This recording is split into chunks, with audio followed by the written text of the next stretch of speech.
भी अच्छा है और क्लीननेस भी अच्छा है, क्वांटिटी भी अच्छा है, प्राइस भी होगी, क्वांटिटी और क्वालिटी सभी बहुत ही अच्छा है और अच्छा टेस्ट देना चाहती तुम्हारा भी अच्छा है, सर्विसिंग सर्विस कैसा करना तुम्हारा भी अच्छा है। Thank you sir.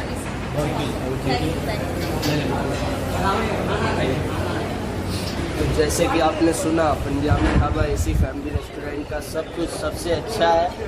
एक बार सभी यहाँ आए, यहाँ का खाना का आनंद लें और फिर आप समझ जाएंगे कि हमारा खाना कैसा है।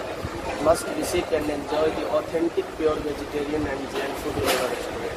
Punjabi dhaba AC family restaurant since 2001, the best pure vegetarian and Jain food restaurant in Bombay. Landmark is opposite SK hospital. Please follow the Google maps and come.